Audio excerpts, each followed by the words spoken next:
ನಮಸ್ತೆ ಎಲ್ಲರಿಗೂ. ಇವತ್ತು ಮಾತನಾಡುವ ನನ್ನ ವಿಷಯ ಇದೀಗ ಒಂದಾದ ಘಟನೆ ಅಂತ ಹೇಳಲಿಕ್ಕಿಲ್ಲ. ನನ್ನ ಮನೆಯಲ್ಲಿ ನನ್ನದೇ ಕೆಲಸದಲ್ಲಿ ಇರುವಾಗ ಸಡನ್ನಾಗಿ ಬೆಲ್ ಆಗುತ್ತೆ. ನಮ್ಮನೆಗೆ ಬರುವ ಮಂದಿ ಕಡಿಮೆ, ಹೊರಗಿನವರು ಬರುವವರು ಕಡಿಮೆ, ಬಂದರೂ ಇನ್ಫಾರ್ಮ್ ಮಾಡಿ ಬರೋರು. ಬರುವವರು ನಿರೀಕ್ಷೆ ಇರ್ತೀನಿ. ಕಾಲಿಂಗ್ ಬಿಲ್ ಆಗೋದು ಕಡಿಮೆ. ಒಂದು ಎಲೆಕ್ಟ್ರಿಸಿಟಿ ಬಿಲ್ ನೋಡೋಕ್ಕೆ ಬಂದರೆ ಅವರು ಬೆಲ್ ಮಾಡ್ತಾರೆ. ಬೇರೆ ಯಾರು ಹಾಗೆ ಬರಲ್ಲ, ಯಾಕಂದರೆ ಇದೊಂದು ಪ್ರೊಫೆಷನಲ್ ರೀಸೆಂಟಾದ ಒಂದು ಏರಿಯಾ ಆದ ಕಾರಣ ಹಾಗೆ ಜನಸಂದಣಿಯೂ ಇಲ್ಲ. ನಾನು ಇವತ್ತು ನನ್ನದೇ ಕೆಲಸದಲ್ಲಿರುವಾಗ ಬೆಲ್ ಮಾಡಿದರು. ಬಾಗಿಲು ತೆಗೆದು ಒಂದು 4-5 ಮಕ್ಕಳು ಗಣೇಶನ ಹಬ್ಬಕ್ಕೆ ಚಂದ ಕೊಡಿ ಅಂತ.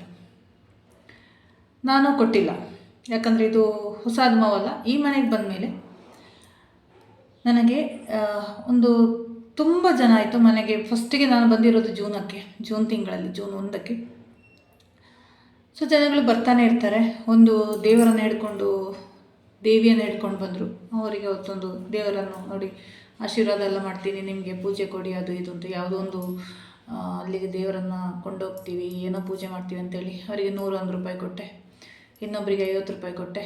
ಹೀಗೆ ಕೊಡ್ತಾನೆ ಬಂದಿದ್ದೀನಿ. ನಿಮ್ಗೆ ಗೊತ್ತಿದೆ, ಪ್ರತಿ ಶುಕ್ರವಾರ ನಮ್ಮಲ್ಲಿಗೆ ಒಂದು ಬಸವ ಬರುತ್ತೆ, ಒಂದಲ್ಲ ಎರಡಲ್ಲ. ಅದಕ್ಕೆ ಬಸವಗೆ ಕೊಡ್ತೀನಿ, ನಾನು ಬಸವನಿಗೆ ಕೊಡ್ತೀನಿ. 10 ರೂಪಾಯಿ ಕೈಯಲ್ಲಿ ಕೊಡ್ತೀನಿ. ಮತ್ತು ನಾನು ತಿನ್ನೋಕ್ಕೆ ಏನಾದರೂ ಕೊಡ್ತೀನಿ. ನನಗೊಬ್ಬರು ಹೇಳಿದ್ರು, ಬಾಳೆಹಣ್ಣು, ಬೆಲ್ಲ ಒಂದಿಷ್ಟು ಕೊಡಿ ಅಂತ. ಇತ್ತೀಚೆಗೆ ನಮ್ಮ ಮನೇಲಿ ಸ್ವಲ್ಪ ಸ್ವೀಟ್ಸ್ ಇತ್ತು, ಅದನ್ನು ಕೊಟ್ಟೆ. ಅದಕ್ಕೇನು ಬೇಜಾರಿಲ್ಲ, ಒಂದು ಮುಖ ಪ್ರಾಣಿ ತಿನ್ನಲಿ. ಆದರೆ ಮೊನ್ನೆ ಒಂದು ಮಹಿಳೆ ನನಗೊಂದು ಸೀರೆ ಬೇಕು ಅಂದರು. ನನಗೆ ಹಳೆ ಸೀರೆ ಕೊಡೋಕ್ಕೆ ಇಷ್ಟ ಆಗಲ್ಲ. ನೆಕ್ಸ್ಟ್ ಟೈಮ್ ಬನ್ನಿ, ನಾನು ಕೊಡ್ತೀನಿ. ಬಟ್ ಸೀರೆಗಳು ಎಲ್ಲ ಎಲ್ಲಿದೆ ಅಂತ ನಂಗೆ ಗೊತ್ತಿಲ್ಲ, ಎಮರ್ಜೆನ್ಸಿ ಸಿಗಲ್ಲ. ನೆಕ್ಸ್ಟ್ ಗುರುವಾರ ಬರ್ತೀನಿ. ನೀವು ಹುಡುಕಿ ಇಡಿ ಸೀರೆ, ನನಗೆ ಹಳೆ ಸೀರೆ ಆದರೂ ಪರವಾಗಿಲ್ಲ. ಹಳೆ ಸೀರೆ ಎಲ್ಲ, ಹೊಸ ಸೀರೆನೇ, ನಾನು ಹೊಡೆದ ಸೀರೆನೇ ಇದೆ, ಕೊಡ್ತೀನಿ. ಬಟ್ ಈಗ ನನಗೆ ಇಲ್ಲ, ನನ್ನಲ್ಲಿಲ್ಲ. ಅದೇ ಸೀರೆಗೋಸ್ಕರ ನಾನು ಗುರುವಾರ ಮತ್ತೊಮ್ಮೆ ಬಸವನನ್ನು ಕರ್ಕೊಂಡು ಬರ್ತೀನಿ ಅಂದರು. ಪರವಾಗಿಲ್ಲ, ಬರಲಿ. ವಸ್ತ್ರದಾನ ಮಾಡೋದ್ರಲ್ಲಿ ನಮಗೇನು ಬೇಜಾರಿಲ್ಲ. ಆದರೆ ಈಗ ಬಂದ 4 ಹುಡುಗರು ಗಣೇಶ ಉತ್ಸವಕ್ಕೆ ಚಂದ ಎತ್ತಕ್ಕೆ. ಇದು ನನಗೆ ಫಸ್ಟ್ ಅಲ್ಲ. ನನ್ನ ಹಳೆ ಮನೆ ಬೊಮ್ಮನಹಳ್ಳಿಯಲ್ಲಿರುವಾಗಲೂ ಅಷ್ಟೇ, 3rd ಫ್ಲೋರಲ್ಲಿತ್ತು ನಮ್ಮ ಮನೆ. ಅಲ್ಲಿಗೆ ಬಂದು ಅದು ಒಂದು 10 ರೂಪಾಯಿ, 20 ರೂಪಾಯಿ, 50 ರೂಪಾಯಿ ಎಲ್ಲ ಕೊಟ್ಟರೆ ಸಾಕಾಗಲ್ಲ, ಇನ್ನೂ ಹೆಚ್ಚು ಕೊಡಿ ಅಂತ. ಇದೊಂದು 4-5 ಹುಡುಗರು. ಹೀಗೆ ಇಲ್ಲಿ ಬೆಂಗಳೂರಲ್ಲಿ ಗಲ್ಲಿಗಳಲ್ಲಿ ಗಣೇಶನನ್ನು ಇಡ್ತಾರೆ. ನನಗೆ ಈ ಗಣೇಶ ಫೆಸ್ಟಿವಲ್ ಅಂದರೆ, ಫಸ್ಟ್ ಆಫ್ ಆಲ್ ನಮ್ಮ ಕಾಸರಗೋಡಿನಲ್ಲಿ ನಮಗೆ ಹಬ್ಬಗಳಂದರೆ ಒಂದು ಚೌತಿ, ವಿಶೇಷವಾಗಿ ಮನೆಯಲ್ಲಿ ಆಚರಣೆ ಏನೂ ಇಲ್ಲ. ನಾವು ಮಾಡ್ತಾಯಿದ್ದು ಒಂದು ದೀಪಾವಳಿ, ಒಂದು ಅಷ್ಟಮಿ, ಒಂದು ಯುಗಾದಿ. ಅದೇನು ಒಂದು ಸಿಹಿ ತಿಂಡಿ, ಒಂದು ವಿಶೇಷವಾದ ಖಾದ್ಯಗಳಂದರೆ ನಮಗೆ ಹೆಚ್ಚಾಗಿ ಇಡ್ಲಿ, ಕೊಟ್ಟಿಗೆ, ಮೂಡೆ ಈ ಥರ ಇರುತ್ತೆ. ಯಾಕಂದರೆ ಡೈಲಿ ಇರಲ್ಲ. ಬಟ್ ಇವಾಗ ಹಾಗೇನಿಲ್ಲ, ಹಬ್ಬಗಳು ಎಲ್ಲ ದಿವಸನೂ ಹಬ್ಬನೇ ಮನುಷ್ಯರಿಗೆ. ಆ ಚೌತಿಯ ಟೈಮಲ್ಲಿ ನಮ್ಮ ದೊಡ್ಡಪ್ಪನ ಮನೆಯಲ್ಲಿ ಒಂದು ಗಣಪತಿ ಹೋಮ ಆಗ್ತಿತ್ತು. ಗಣಹೋಮ ಮತ್ತು ಮುಡಿಪು ಪೂಜೆ ಅಂತ ಹೇಳ್ತಾರೆ. ಆಷಾಢ ತಿಂಗಳಲ್ಲಿ, ಆಟಿ ತಿಂಗಳಲ್ಲಿ ಒಂದು ದುರ್ಗಾ ನಮಸ್ಕಾರ ಪೂಜೆ. ಇಷ್ಟು ಇದು ಬಿಟ್ಟರೆ, ನಮ್ಮ ಕುಟುಂಬದ ಮನೆಯಲ್ಲಿ ಬಿಟ್ಟರೆ ಬೇರೆ ವಿಶೇಷ ಆಚರಣೆ ಏನು ನಮಗಿಲ್ಲ. ಗಣೇಶೋತ್ಸವ ಅಂದ ಕೂಡಲೇ ನಮ್ಮ ಕಾಸರಗೋಡಿನಲ್ಲಿರುವ ಮಲ್ಲಿಕಾರ್ಜುನ ದೇವಸ್ಥಾನ, ಅಂದರೆ ನಾನು ಕಲ್ತಿದ್ದು BM ಹೈಸ್ಕೂಲ್, ಅಲ್ಲಿ ಹತ್ತಿರ ಇರುವ ಮಲ್ಲಿಕಾರ್ಜುನ ದೇವಸ್ಥಾನದಲ್ಲಿ ಒಂದು ಸಾರ್ವಜನಿಕ ಗಣೇಶೋತ್ಸವ ಅಂತ ಮಾಡ್ತಾಯಿದ್ರು. ಮತ್ತು ಈಗ ಕೆಲವು ಕಡೆ ಶುರುವಾಗಿದೆ. ಬೆಂಗಳೂರಲ್ಲಂತೂ ಇದೊಂದು ಟ್ರೆಂಡಿಂಗ್ ಆಗೋಗಿದೆ. ಗಣೇಶನ, ನಾನು ಹಬ್ಬಗಳಿಗೆ ಎದುರು ಮಾತಾಡೋದಲ್ಲ, ಇನ್ನು ಕಮ್ಯುನಿಸ್ಟ್ ಅನ್ಬೇಡಿ. ಹಬ್ಬಗಳ ಗಣೇಶೋತ್ಸವದ ಹೆಸರಲ್ಲಿ ಗಲ್ಲಿಗಳಲ್ಲಿ ಗಣೇಶನನ್ನು ಕೂರಿಸಿ ಇದೆ. ಮನೆಗಳಲ್ಲಿ ಗಣೇಶನನ್ನು ಕೂರಿಸೋ ಸಂಪ್ರದಾಯ ಇದೆ. ನಮ್ಮ ಮನೆಯಲ್ಲಿ ಮಾಡಲ್ಲ. ಮಂಗಳೂರು ಕಡೆ ಗೌಡ ಸಾರಸ್ವತ ಬ್ರಾಹ್ಮಣರು, ಅಂದರೆ GSP ಕಮ್ಯುನಿಟಿಯವರು, ಕೊಂಕಣಿ ಸಮುದಾಯದವರು ಹೆಚ್ಚಾಗಿ ಅದನ್ನು ಮಾಡ್ತಾರೆ. ಗೌರಿ ಗಣೇಶ ಹಬ್ಬ ಅಂತ ತುಂಬ ಗ್ರ್ಯಾಂಡಾಗಿ ಸೆಲೆಬ್ರೇಟ್ ಮಾಡ್ತಾರೆ. 1 ತಿಂಗಳು ಗಣೇಶನನ್ನು ಕೂಡ ಇಡ್ತಾರೆ. ಅದರ ಹೆಸರಲ್ಲಿ ಒಂದು ಕಾರ್ಯಕ್ರಮಗಳು ಆಯೋಜನೆ ಮಾಡೋದು ಇರಲಿ ಬಿಡಿ. ಬಟ್ ಬೆಂಗಳೂರಲ್ಲಂತೂ ಈ ಗಣೇಶೋತ್ಸವಕ್ಕೆ ಚಂದಾದಾರರು, ಈ ದುಡ್ಡು ವಸೂಲು ಮಾಡ್ತಾರಲ್ಲ, ಇದು ದೊಡ್ಡ ಒಂದು ತುಂಬ ಒಬ್ಬರಲ್ಲ ಇಬ್ಬರಲ್ಲ, ಪದೇ 4-5 ಹುಡುಗರು. ಇವತ್ತು ಬೇರೆ ಸಂಡೇ, ಮಕ್ಕಳಿಗೆ ಶಾಲೆಗೆ ರಜಾ. ಈ ದುಡ್ಡನ್ನು ಇವರು ಏನು ಮಾಡ್ತಾರೆ ಅಂತ ನಂಗೆ ಗೊತ್ತಿಲ್ಲ. ಈ ಏರಿಯಾ ನನಗೆ ಹೊಸದು. ನಾನು ಇವತ್ತು ಕ್ಲಿಯರ್ ಆಗಿ ಅಂದೆ, ಯಾವ ಗಣೇಶನಿಗೂ ನಾನು ದುಡ್ಡು ಕೊಡಲ್ಲ. ನಾನು ಎಲ್ಲಿ ಕೂಡ, ದೇವಸ್ಥಾನಗಳಲ್ಲಿ ಕೂಡ ಕಾಣಿಕೆ ಹಾಕೋದನ್ನು, ತಟ್ಟೆ ಕಾಸು ಹಾಕೋದನ್ನು ಕಂಪ್ಲೀಟ್ ಬಿಟ್ಟಿದ್ದೀನಿ. ಅಲ್ಲಿ ಊಟ ಮಾಡಿ ಬಂದರೆ ಒಂದು 10 ರೂಪಾಯಿ ಹಾಕಿ ಬರ್ತೀನಿ ಹುಂಡಿಗೆ, ಯಾಕಂದರೆ ನನ್ನ ಅನ್ನದ ಅರಣ ದೇವರಿಗೂ ಬೇಡ ಅಂತ. ಅದು ಬಿಟ್ಟರೆ ನಾನು ಎಲ್ಲಿಗೂ ಕೂಡ ಕಾಣಿಕೆ ಹಾಕೋದು, ಸೇವೆ ಕೊಡುವುದು ನಿಲ್ಲಿಸಿದ್ದೀನಿ ಅಪರೂಪಕ್ಕೆ. ಮತ್ತು ನಾನು ಇತ್ತೀಚೆಗೆ ಕೊಲ್ಲೂರಿಗೆ ಹೋದಾಗ ಅಲ್ಲಿಂದ ಏಲ ಮಾಡುವ 2 ಸಾರಿಗಳನ್ನು ತಗೊಂಡೆ. ಯಾಕಂದರೆ ನನಗೂ ಆಯಿತು, ದೇವರಿಗೂ ಸೇವೆ ಕೊಟ್ಟಾಗಾಯಿತು. ಮತ್ತೊಂದು ಮನಸ್ಸಾದರೆ ಮಾತ್ರ ಕ್ಯೂ ಅಲ್ಲಿ ನಿಂತ್ಕೊಂಡು ಕಿರಿಕಿರಿ ಮಾಡಿಕೊಂಡು ನಾನು ಪ್ರಸಾದ ಕೂಡ ತಗೊಳ್ಳೋದು. ನಾನು ಹೇಳೋದು ಅಷ್ಟೇ, ನಾನು ತುಂಬ ಜನರಿಗೆ ಬೇರೆ ಬೇರೆ ರೀತಿಯಿಂದ ಸಹಾಯ ಮಾಡ್ತಾಯಿದ್ದೀನಿ. ಅದೇ ದೇವರ ಸೇವೆ ಅಂತ ತಿಳ್ಕೊಂಡಿದ್ದೀನಿ. ನಾನು ನಿಮಗೆ ಕೊಡಲ್ಲ. ಇನ್ನು ನಾನು ಎಲ್ಲರಿಗೂ ಹೇಳ್ತೀನಿ ನಾನು ಕೊಡಲ್ಲ ಅಂತ. ಎಲ್ಲಿವರೆಗೆ ಬಂದಿದೆ ಅಂದರೆ ನಾನು ಏನು ಮಾಡ್ತೀನಿ, ಮನೆ ಬಾಗಿಲನ್ನು ಲಾಕ್ ಮಾಡಿಟ್ಕೊಂಡು, ಯಾರೂ ಇಲ್ಲ ಅಂತ ಲಾಕ್ ಮಾಡಿಟ್ಕೊಂಡು ಹಿಂದಿನ ಬಾಗಿಲಿಂದ ನಾನು ಓಡಾಡ್ತಾ ಇರ್ತೀನಿ. ಅಷ್ಟು ಕೂಡ ಇವ್ರದ್ದು ಕಾಟ ಶುರುವಾಗಿದೆ. ಇವತ್ತಂತಲ್ಲ, 2-3 ವರ್ಷ ಇಲ್ಲಿ ಬೆಂಗಳೂರಿಗೆ ಬಂದಾಗಿಂದ ನಾನು ಅನುಭವಿಸ್ತಾನೆ ಇದ್ದೀನಿ. ದುಡ್ಡು ಕೊಡುವ ಪ್ರಶ್ನೆ ಅಲ್ಲ, ಈ ದುಡ್ಡು ಅವರ ಸೆಲೆಬ್ರೇಷನ್ಗೆ ಎಲ್ಲಿಗೆ ಹೋಗ್ತದೆ ಗೊತ್ತಿಲ್ಲ, ಅಂತ ಇವರು ಒಂದು ಮಜಾ ಮಾಡ್ತಾರೆ ಅಂತೂ ಗ್ಯಾರಂಟಿ. ಆ ಗಣೇಶೋತ್ಸವವನ್ನು ನಾನು ನೋಡಿದ್ದೀನಿ. ಆ ಗಣೇಶ ವಿಸರ್ಜನೆ ದಿವಸ DJ-ಗಳು, ಸೌಂಡುಗಳು, ಮೂವಿ ಸಾಂಗ್ಗಳು. ಸೊ ನನಗೇನು ಅದು ಸರಿ ಅನಿಸಿಲ್ಲ. ಮಾಡಲಿ ಗಣೇಶೋತ್ಸವ, ಖುಷಿ ಇರಲಿ, ಒಂದು ಹಬ್ಬದ ವಾತಾವರಣ ಇರಲಿ, ಎಷ್ಟು ಬೇಕೋ ಅಷ್ಟು ಇರಬೇಕು. ಅದು ಟ್ರೆಡಿಷ್ನಲ್ ಆಗಿರಬೇಕು, ಧಾರ್ಮಿಕವಾಗಿರಬೇಕು. ಆ ಸ್ಟೇಜ್ಗಳಲ್ಲಿ DJ ಸಾಂಗ್ಗಳು, ಮೂವಿ ಸಾಂಗ್ಗಳು, ಭಕ್ತಿ ಗೀತೆಗಳು ಯಾವುದೂ ಇಲ್ಲ. ಗಣೇಶೋತ್ಸವ ಮೆರವಣಿಗೆ ಅಂತೂ ಕುಡಿದು ತೂರಾಡುವವರೇ ಜಾಸ್ತಿ. ಬೆಂಗಳೂರಲ್ಲಿ ಅಂತಲ್ಲ, ಇತ್ತೀಚೆಗೆ ನಾನು 2023 ದಸರಾದಲ್ಲಿ, ಕುದ್ರೋಳಿ ದಸರಾದಲ್ಲಿ ನಾನು ಕಂಡ ದೃಶ್ಯ ಇದೆ.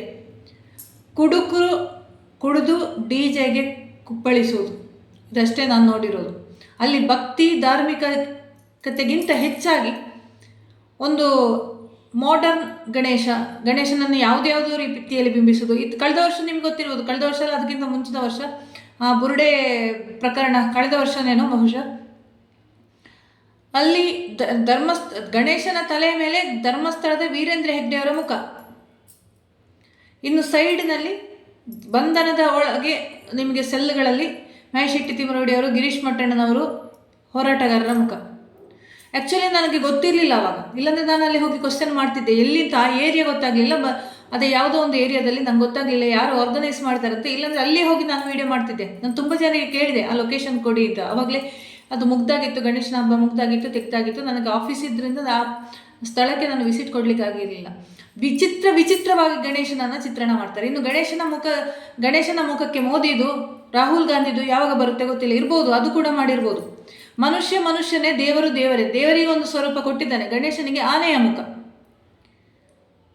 ನರಸಿಂಹ ಅವತಾರದಲ್ಲಿ ನರಸಿಂಹನ ಮುಖ ವಿಷ್ಣುವಿಗೆ. ಸೊ ದೇವರ ಮುಖ ಇರುವ ಇದ್ದಾರೆ ಹನುಮಂತ, ದೇವರ ಮುಖ ಇರುವ ಪ್ರಾಣಿಗಳ ಮುಖ ಇರುವ ದೇವರು ಇದ್ದಾರೆ. ಸೊ ಆರಾಧನೆಯನ್ನು, ಭಕ್ತಿಯನ್ನು ಅದೇ ರೀತಿಯಲ್ಲಿ ಮಾಡಿ ಅದನ್ನು ಫ್ಯಾಷನ್ ಶೋ ಆಗಿ ಜನರಿಗೆ ಮಾಡಬೇಡಿ. ನಿಮಗೆ ಮಾಡಬೇಕು ಅಂತ ಇದ್ದರೆ, ಆರ್ಗನೈಸರ್ಸ್ಗೆ ನಾನು ಹೇಳೋದು, ಮಾಡಬೇಕು ಅಂತಿದ್ರೆ ಅದನ್ನು ಬೇರೆ ರೀತಿಯಲ್ಲಿ ಮಾಡಿ. ಹಬ್ಬದ ದಿವಸ ಯಾಕೆ ಮಾಡ್ತೀರಿ? ಗಣೇಶನ ಹಬ್ಬ ಮಾಡಿದರೆ ಗಣೇಶನ ಹಬ್ಬದ ಮಹತ್ವ, ಒಂದು ಧಾರ್ಮಿಕ ಭಾಷಣ, ಅದರ ಬಗ್ಗೆ, ನಮಗೆ ಸಂಸ್ಕಾರಗಳ ಬಗ್ಗೆ ಏನಾದರೂ ಒಳ್ಳೆ ರೀತಿಯಲ್ಲಿ ಮಾಡಿ. ಕಲ್ಚರಲ್ ಪ್ರೋಗ್ರಾಮ್ಸ್ ಆರ್ಗನೈಸ್ ಮಾಡಿ. ಸ್ವಲ್ಪ ಡ್ಯಾನ್ಸ್ಗಳು, ಕ್ಲಾಸಿಕಲ್ ಡ್ಯಾನ್ಸ್ಗಳು, ಭಜನೆಗಳು, ಇಂಥದ್ದು ಜನ ಸೇರಲ್ಲ, ಬಟ್ ಸೇರಿದವರು ಸಾಕು. ಅಂತಹ ವಿಚಾರಗಳನ್ನು ಆರ್ಗನೈಸ್ ಮಾಡಿ. ನಾನು ಏನು ಯಾವ ಹಬ್ಬದ ಆಚರಣೆಗೂ ವಿರೋಧ ಅಲ್ಲ. ನಾನು ಹಬ್ಬಗಳು ಜನರನ್ನು ಒಟ್ಟು ಮಾಡುತ್ತೆ, ಒಂದು ಒಳ್ಳೆ ಬಾಂಧವ್ಯವನ್ನು ಸೇರುತ್ತೆ, ಒಂದು ಸಂಭ್ರಮದ ವಾತಾವರಣ. ಖಂಡಿತವಾಗಿಯೂ ನಾವು ಆಫೀಸಲ್ಲಾಗಲಿ ಗಣೇಶನ ಹಬ್ಬವನ್ನು, ಸ್ವಾತಂತ್ರ್ಯೋತ್ಸವವನ್ನು, ಪ್ರತಿಯೊಂದನ್ನು ಸೆಲೆಬ್ರೇಟ್ ಮಾಡ್ತೀವಿ. ನಾನು ಯಾವುದಕ್ಕೂ ಅಲ್ಲ. ಆದರೆ ಚಂದ ಸುಲಿಗೆ ಮಾಡೋದ್ರಲ್ಲಿ ಒಂದು ಅರ್ಥ ಇರಬೇಕು. ಇನ್ನು ನಾವು ಕೊಡದಿದ್ರೆ ನಮ್ಮನ್ನು ಬೈಕೊಂಡು ಹೋಗೋದು, ಬೈಲಿ, ನನಗೇನಿಲ್ಲ. ನಾನು ಹೇಳಿದೆ 5 ಪೈಸೆ ಕೊಡಲ್ಲ ನಾನು ಗಣೇಶೋತ್ಸವಕ್ಕೆ, 5 ಪೈಸೆ ನಾನು ಕೊಡಲ್ಲ. ಸಾಧ್ಯ ಆದರೆ ನಾನು ಬೇರೆ ರೀತಿಯಲ್ಲಿ ಜನರಿಗೆ ಸಹಾಯ ಮಾಡ್ತೀನಿ, ಬಟ್ ದೇವರ ಹುಂಡಿಗಂತೂ ನಾನು ದುಡ್ಡು ಹಾಕಲ್ಲ. ಅಂದರೆ ಇತ್ತೀಚೆಗೆ ನನಗೆ ಎಲ್ಲ ದೇವಸ್ಥಾನಗಳು ಕಮರ್ಷಿಯಲ್ ಸೆಂಟರ್ಗಳಾಗಿ ತೋರ್ತಾ ಇದೆ. ಅಲ್ಲಿ ಹೋದರೆ ಒಂದು ಭಕ್ತಿ ಬರಲ್ಲ. ಈವನ್ ರೀಸೆಂಟ್ಲಿ ನಾನು ಶ್ರೀಕೃಷ್ಣ ಮಠಕ್ಕೆ ಹೋಗುವಾಗಲೂ ಶ್ರೀಕೃಷ್ಣ ಮಠದೊಳಗೆ ಕೃಷ್ಣನಿಗೆ AC ಬೇಕಾ? ಅಗತ್ಯ ಇಲ್ಲ. ದೇವರು ಎಂತಹ ಸಿಚುವೇಶನಲ್ಲಿ ಇರುತ್ತಾನೆ, ಫಸ್ಟ್ ಆಫ್ ಆಲ್ ದೇವರಿಗೆ ಒಂದು ಆ ಫೀಲಿಂಗ್ ಬರಲ್ಲ. ಅದೊಂದು ಮೂರ್ತಿ, ಮಣ್ಣಿಂದು, ನೆನಪಿಟ್ಕೊಳ್ಳಿ. ಅಲ್ಲಿ ಆ ಪವರ್ ಇರ್ಬೋದು, ಬಟ್ ಎಷ್ಟು ಜನ ದೇವಸ್ಥಾನಕ್ಕೆ ನಿಜವಾಗಿ ಭಕ್ತಿಯಿಂದ ಹೋಗ್ತಾರೆ? ನಿಮ್ಮ ಮೊಬೈಲ್ ಬಿಟ್ಟು ದೇವಸ್ಥಾನದೊಳಗೆ ಹೋಗ್ಲಿಕ್ಕಾಗುತ್ತೆ? ಮೊಬೈಲ್ ಉಪಯೋಗ ಮಾಡದೆ, ಕೇರಳದಲ್ಲಿದೆ ಕೆಲವೊಂದು ಕ್ಷೇತ್ರಗಳಲ್ಲಿ ಸ್ಟ್ರಿಕ್ಟ್ ಆಗಿ mobile is not allowed inside. So ನಾನು ಸಹ ಫೋಟೋ ತಗೊಳ್ತೇನೆ, ಇಲ್ಲ ಅಂತಲ್ಲ, ನಾನು ಸಹ ತಗೊಳ್ತೀನಿ. ಯಾಕಂದರೆ ಕೆಲವೊಂದು ಆ ದೇವಸ್ಥಾನದ ಮಹತ್ವದ ಬಗ್ಗೆ ತಿಳಿಸೋಕ್ಕೆ ನಾನು ವಿಡಿಯೋ ಮಾಡಿದ್ದೀನಿ, ತುಂಬ ನಾನು ತಗೊಂಡಿದ್ದೀನಿ, ನಾನು ಹಾಗೆಲ್ಲ. ಆದರೆ ನಾನು ಫಸ್ಟಿಗೆ ಹೋಗಿ ದೇವರಿಗೆ ನಮಸ್ಕಾರ ಮಾಡಿ ಇದನ್ನಿಟ್ಟು ಭಕ್ತಿಯಿಂದ ಏನಾದರೂ ಪ್ರಾರ್ಥನೆ ಮಾಡಲಿಕ್ಕಿದ್ರೆ ಮಾಡಿ, ಆಮೇಲೆ ಅಷ್ಟೇ ನಾನು ಸೆಕೆಂಡ್ ರೌಂಡ್ ಒಂದು ಹೋಗಿ ಮತ್ತೆ ನಾನು ಫೋಟೋ ತಗೊಂಡು ವಿಡಿಯೋ ತಗೊಂಡು ಬರ್ತೀನಿ. ಸೊ ಅದು ಅವರವರ ಇದಕ್ಕೆ ಬಿಟ್ಟಿದ್ದು ಭಕ್ತಿ ಭಾವನೆಗಳೆಲ್ಲ. ಹಲವಾರು ದೇವಸ್ಥಾನಗಳಲ್ಲಿ ನಾನು ಬೆಂಗಳೂರಲ್ಲಿ ಹೋಗೋದೇ ಇಲ್ಲ. ನನಗೆ ಆ ಭಕ್ತಿಯ ಭಾವನೆ ಬರೋದೇ ಇಲ್ಲ. ಎಲ್ಲ ಕಮರ್ಷಿಯಲ್ ಸೆಂಟರ್ಗಳಾಗಿ ಕಾಣ್ತದೆ. ಇನ್ನು ಇನ್ಕ್ಲೂಡಿಂಗ್ ಧರ್ಮಸ್ಥಳ ಕೂಡ ಕೆಲವು ವರ್ಷದ ಹಿಂದೆ ನಾನು ಸ್ಟಾರ್ಟ್ ಇದು ಆವಾಗ ನಾನು ಸೌಜನ್ಯ ಹೋರಾಟದಲ್ಲಿ ತುಂಬ ವರ್ಷದ ಹಿಂದೆ 2021ರಲ್ಲೇನೋ 20ರಲ್ಲೇನೋ ಪ್ರತಿ ವರ್ಷ ಧರ್ಮಸ್ಥಳ ಕುಕ್ಕೆ ಸುಬ್ರಹ್ಮಣ್ಯ ಹೋಗ್ತಾ ಇರ್ತೀನಿ ನಾನು. ಅವತ್ತೇ ನನಗೆ ಅಲ್ಲಿ ವಿಶೇಷ ದರ್ಶನ 200 ರೂಪಾಯಿ ಅಂತ ಹಾಕುವಾಗಲೂ ನಾನು ಅವತ್ತೇ ಫೋಟೋ ತೆಗೆದು ನಾನು ಫೇಸ್ಬುಕ್ಕಲ್ಲಿ ಅಪ್ಲೋಡ್ ಮಾಡಿದೆ. ಧರ್ಮಸ್ಥಳದಂತಹ ಧಾರ್ಮಿಕ ಕ್ಷೇತ್ರದಲ್ಲಿ ಕೂಡ ಬಿಸ್ನೆಸ್ ಆಗಿದೆ. ವಿಶೇಷ ದರ್ಶನ ಅದೊಂದು ಹುಚ್ಚು. ನಾನು ಇಲ್ಲಿವರೆಗೆ ಯಾವ ಕ್ಷೇತ್ರದಲ್ಲೂ ದುಡ್ಡು ಕೊಟ್ಟು ದೇವರನ್ನು ಹೋಗಿಲ್ಲ. ನೀವು ನಂಬ್ತೀರೋ ಬಿಡ್ತೀರೋ 2000 ಬಹುಶಃ ಇದು 4ರಲ್ಲಿ ನಮ್ಮ ಸ್ಕೂಲಿಂದ ಒಂದು ನಾನು ಸೌತ್ ಇಂಡಿಯಾ ಎಲ್ಲ ಹೋಗಿ ಬಂದಿದ್ದೆ. ತಮಿಳುನಾಡು, ಆಂಧ್ರ ಪ್ರದೇಶ ಈ ಥರ ಕೆಲವುದರಲ್ಲಿ ಯಾವ ದೇವಸ್ಥಾನದೊಳಗಡೆ ಅವರೆಲ್ಲ ಹೋದರು ದುಡ್ಡು ಕೊಟ್ಟು, ನಾನು ಹೋಗಿಲ್ಲ ಹೊರಗಡೆ. ಆವಾಗ ನನ್ನ ಕೈಲಿ ಮೊಬೈಲ್ ಇರಲಿಲ್ಲ, ಇದು ದೊಡ್ಡ ಮೊಬೈಲ್ ಇರಲಿಲ್ಲ, ಚಿಕ್ಕದೇನೋ ಮೊಬೈಲ್ ಇತ್ತು. ನಾವು ವೀಡಿಯೋ ಮಾಡೋದು ಈ ಥರ ಫೋಟೋ ತೆಗೆಯೋದು ಏನು ಇರಲಿಲ್ಲ. ಫೋಟೋಗ್ರಾಫರು ಕ್ಯಾಮರಾ ಹಿಡ್ಕೊಂಡು ಕ್ಯಾಮರಾ ಇದ್ದವರು ತೆಗಿತಾಯಿದ್ರು. ಆದರೂ ನಾನು ದೇವಸ್ಥಾನದ ಹೊರಗಡೆ ನಿಂತೆ, ನೀವು ದರ್ಶನ ಮಾಡ್ಕೊಂಡು ಬನ್ನಿ. ಯಾವುದೇ ಫಸ್ಟ್ ಟೈಮ್ ನಾನು ಹೋಗೋದು ರಾಮೇಶ್ವರಂ, ತಂಜಾವೂರು, ತಮಿಳುನಾಡಲ್ಲಿ ಎಲ್ಲ ದೇವಸ್ಥಾನಗಳಲ್ಲಿ ನಾನು ಫಸ್ಟ್ ಟೈಮ್ ಹೋಗೋದು. ಯಾವುದೇ ಕ್ಷೇತ್ರದಲ್ಲೂ ನಾನು ಇಲ್ಲಿವರೆಗೆ ವಿಶೇಷ ದರ್ಶನ ಅಂತ ದುಡ್ಡು ಕೊಟ್ಟು ದರ್ಶನ ಮಾಡಿಲ್ಲ.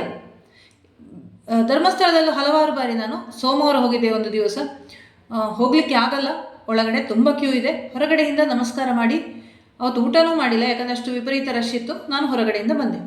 ಈಗ ಧರ್ಮಸ್ಥಳ ಕ್ಷೇತ್ರಕ್ಕಂತೂ ಹೋಗಲ್ಲ, ದ್ವಾರದಿಂದಲೇ ಕೈ ಮುಗಿದು ಬರ್ತೀನಿ. ಅನುಕೂಲ ಇದ್ದರೆ ನಾನು ದರ್ಶನ ಮಾಡ್ತೀನಿ, ಇಲ್ಲಾಂದರೆ ವಾಪಸ್ ಬರ್ತೀನಿ. ಮತ್ತು ಹಬ್ಬ ಹರಿದಿನಗಳಲ್ಲಿ ಜಾತ್ರೆಗಳಲ್ಲಿ ಹೋಗೋದನ್ನು ಆದಷ್ಟು ಕಡಿಮೆ ಮಾಡಿದ್ದೀನಿ. ಈಗ ಬನಶಂಕರಿ ದೇವಸ್ಥಾನಕ್ಕೆ ಹೋದರೂ ನಾನು ಬುಧವಾರನೋ ಗುರುವಾರನೋ ವಿಶೇಷ ದಿವಸ ಅಲ್ಲದ ದಿವಸ ಹೋಗ್ತೀನಿ. ಯಾಕಂದರೆ ನಮಗೆ ದೇವರನ್ನು ನೋಡಲಿಕ್ಕಾಗುತ್ತೆ. ಮತ್ತು ಎಲ್ಲದು ಕೊನೆಯ ತತ್ವ ನಂದು ಒಂದೇ, ನಾನು ಮಾಡಿದ ಕರ್ಮದಲ್ಲಿ ದೇವರಿದ್ದಾನೆ. ಯಾಕಂದರೆ ನನ್ನ ಅಪ್ಪ ಕಲಿಸಿದ್ದು ಬಸವಣ್ಣನವರ ವಚನಗಳು, ಕಾಯಕವೇ ಕೈಲಾಸ ಅಂತ.